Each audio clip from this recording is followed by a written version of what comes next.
probably the hardest thing that I've worked on was really on Infinite. And that was hard for a different reason. Marines are a hallmark of every Halo experience. And if you don't have Marines in your Warthog, like popping off every time you do a cool jump, it's not Halo. Like, what are you doing? Hey, what's up, guys? It's me, Sly Elliott, and I just wanted to do this really quick. I didn't really plan on making a video. This is very impromptu or whatever, but I was just watching this while I was working, and I always have podcasts playing in the background or Breakcore or something. The Fourth Curtain, which is a awesome, amazing podcast on Spotify, YouTube, and everything like that, helmed by Alex Seropian, who founded Bungie and was a very big part in Halo Combat Evolved being created and Halo in general being created, and was a very big force at Bungie making Myth and stuff like that, which I also really enjoy. They're interviewing Joe Staten, who recently just worked on Halo Infinite and had worked on, Halo 2, Halo 3, Halo 3 ODST, and everything like that. They're talking about the difficult stuff pretty early on. The game dev podcast, they really get into the weeds on a lot of the stuff. And Joe Staten's said a lot of things that are really interesting, stuff that I've never heard of before, as far as the Halo Infinite development and what was going on during development. It also really makes a lot of things make sense to me the more I hear him talking about things. Which is, that game was massive in terms of team size. And my position on that team was nominally the head of creative for the product, but that game had many talented technical and creative people, and they had made the vast majority of decisions for that game. And so coming on late in the project and just helping that team make the most of the time and resources that they had, or at least doing my best to help them make the most of the time and resources that they had, that was hard just because of the scale. I mean, that was a very large team with a lot of How many folks were on that team? Like, how big was the team size? I'm going to say like around 800 or 900 people, but that did not include all the like external help and contractors. I may be wrong there, but it was, my recollection is it was pushing close to 1,000 people, more than it was like 500 people. And so in-house, like I can't remember if it was all a combination of full-time employees and contractors, and but it was a large team. Not remote, right? Like was there? It actually, when I joined, it started off as remote. It was like just coming off the worst of COVID. The co-host on the show was very surprised at the number of 1,000, like that's, or even 900 or 800. Like, it was very high. It's a huge team for all that manpower. Did it actually translate into the product being better, or did it actually seemingly result in maybe too many cooks in the kitchen and kind of complicated things?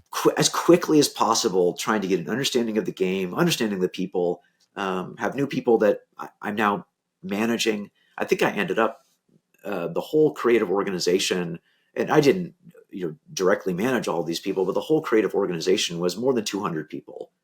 And so the largest organization I've ever attempted to manage. And the challenge there was, and I realized pretty quickly, like the number of creative decisions I'm going to make is relatively low. And those decisions will be driven by like mostly consensus, and like getting people on board with this, not consensus with the whole team, but like getting the 343 leadership team to agree, like, for example, we need more time for these reasons. If you spend more time, here's the benefit. These are the features that we'll get. So this is like a big thing too, is that he said one of the first things that he realized is the moment he got there was that the team needed more time. 343's development team needed way more time to actually finish the game here. So I think he was probably a really big driving force behind the delay as well, and kind of getting that approved even, it seems. Got the research data and every piece of data we can marshal to try to prove that this is valuable time. There's those kind of decisions, but the hardest part of that job was the management job, and just being there for people as they tried to do something incredibly hard, which is ship a big game with all these expectations, Um, I don't think, mostly my job there was, not to be the creative guy, was to be the good human guy and try to help people do their best, give them the help they need under very, very difficult circumstances. Yeah. That's a high degree of difficulty right there. How do you rally a team that big? I can tell you how I tried. I mean, I don't, to be clear, I love my time there. I'm very happy that I went back to Halo, and very thankful that Bonnie and the team trusted me to come back and be of help. That meant a lot to me. So, I mean, the first thing I did is, see previous note about asking non-leading questions. And that took a while for people to believe that that's what I was doing, right? But just asking, why is it this way?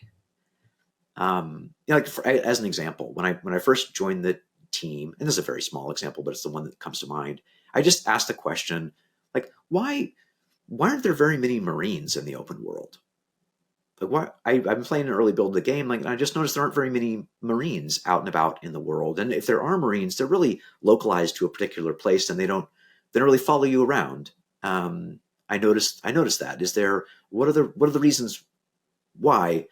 I didn't start off with Marines are a hallmark of every Halo experience, and if you don't have Marines in your Warthog popping off every time you do a cool jump, it's not Halo. What are you doing? I did not approach it that way. You didn't start there? No, I didn't start there. I just asked this question, which is hey, why is this the case? And it turned out, guess what? This is the biggest Halo world that's ever been created. And the systems weren't designed for Marines to properly pathfind, especially over varied terrain, et cetera, et cetera. This part is both intriguing and very confusing to me, because didn't they make a whole new engine for this game? Didn't they make the Slipspace engine? Which I imagine is a large chunk of what the budget and all the extra manpower was probably involved with. A lot of technical manpower and engineering on that side of it. But if that's the case, why was it a technical limitation on the engine that they created? Did they just not make that good of an engine? I don't know. That's just a very odd. The game was less than a year out from ship. There's no Marines in the open world Halo game. There's really not many of them, except for very specific locations in the world. They don't roam around. They don't come with you. They don't do anything like that. Valid question from Joe there to the team. As a open world game, if that was the point of this game, is that Halo Infinite is supposed to be open world. That's the whole draw. That's the whole hook. Why are you populating the world with nothing? Why wouldn't you have Marines? Why wouldn't you have some of these systems there? Obviously, we know that in the final version of Halo Infinite, that system is improved a lot more, so it was possible. And it's also not to say that these things aren't really complicated. They are. Open world games are very complicated. There was no, aside from ODST, which Joe Staten worked on, it was a very large creative lead on, there was really no open world stuff going on in Halo prior to that, and there was no precedent. But it's not like they were using the Havoc, Blam engine, type stuff here. They were using the Slipspace engine. I guess they're saying that was not something that was really capable of at the time. This sort of stuff to me indicates that Halo Infinite was overly ambitious in its scope from the beginning, trying to do open world in Halo at that scale, which no one really asked for. And by that time also, before the game had even come out, the whole open world thing was kind of old news. People didn't care about it. Ubisoft had already beaten everyone into the dirt with, too much open world. It was already starting to become not cool. And I don't think audiences were really on the edge of their seat for more open world at that point. So it was missing the mark there in the first place as far as demand, I think, or interest, or what would actually make a good Halo game. And then on top of that, all the extra technical load that put on the team, the engine, the resources, the budget, the timeline, everything like that, was also just it shot the project in the foot probably before it even really got off the ground. Like it just it forced the 343 team to not be able to, like, they were always going to be fighting an uphill battle, you know? And I empathize with that is what happened. And I don't fault them for needing more time and having the game get delayed. And I don't fault them for anything like that. But, to ship the game the way that it was, and I try to go back every once in a while, periodically, I just can't get into it. All these very gnarly technical challenges that they had decided we don't have time for this. Like, we're supposed to be shipping in 3 or 4 months. Like, we just don't have time. And over a longer series of conversations, it was one of the things that I was able to bring to the table for consideration by Bonnie and the other leaders of like, hey, look, if we get more time, the team actually has the plan to be able to enable Marines that are able to spend more time with you as a player, which is great because there's this whole dialogue system that they've got that it's just not firing because they're not close enough to you for you to be able to hear it. They literally don't follow you. They're not able to follow you. There was a longer list of things. It's just one feature example. But so there's a long list of things that the game needed that weren't done. It was only a few months to ship. And then Joe had to go and advocate for a delay, and then an actual plan of what was going to get improved or finished or updated or created and done in that amount of time. They didn't just give a delay approval with no plan. They had an idea of everything that needed to happen. So that's good. It sounds like he was doing his best to sort of damage control and make the best out of it. But that is crazy, like the situation that they were in, how much, but also, like, once again, like, I understandably it takes more resources to make games now than it did, before, understandably. But to have a team as large as that team was, close to 1,000 people and then some, maybe with extra contracting help and stuff like that, for the game to not have been where it needed to be so close to ship is a sign of a lack of good centralized cohesive leadership and direction and vision. It might be too many cooks in the kitchen. It might be that the general attitudes and morale and the work ethic of the people there was just not on the same caliber as, the OG sort of Bungie craziness, and I think the industry's gotten to a point where the crazy crunch time and sleeping under your desk and, all that kind of stuff is really not cool. They're trying to avoid that at all costs. They're trying to avoid crunch. And I remember that being something that I heard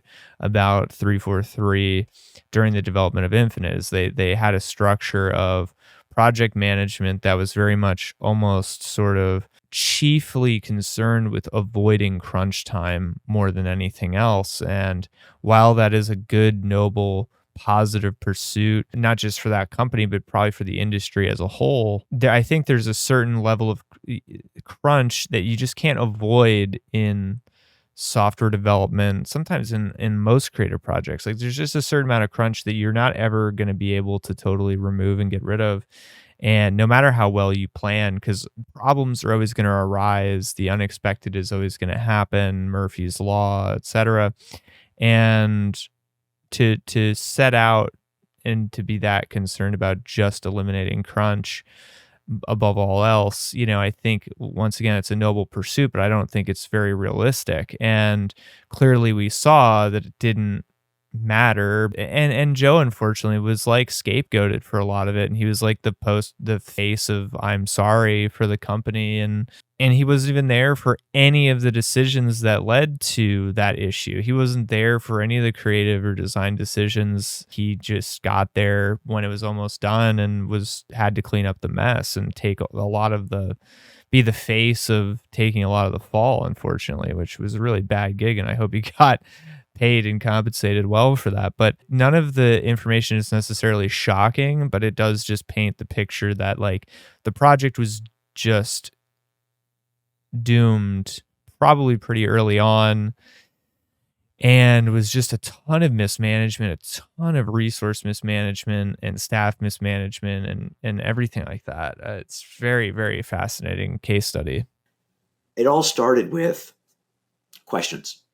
And I think if I did my job at all well on that team, or the best days, I think for me, were ones where by asking honest, non-leading questions, we got to the truth of a situation, and I was able to take that information, push it up the chain, and fight for things and say, look, we can get this. This is going to make the game demonstrably better, but we have to do X, Y, and Z, and be able to get those resources and go back to the team and say, cool, we've got this stuff. Like, let's go. That's really all I have to say about it. I just thought it was interesting to hear Joe Staten say some of that stuff, because I don't remember ever hearing some of those points, and it was just an interesting new perspective on Halo Infinite. Thanks so much for watching and listening. We'll see you on the next one. Catch you later.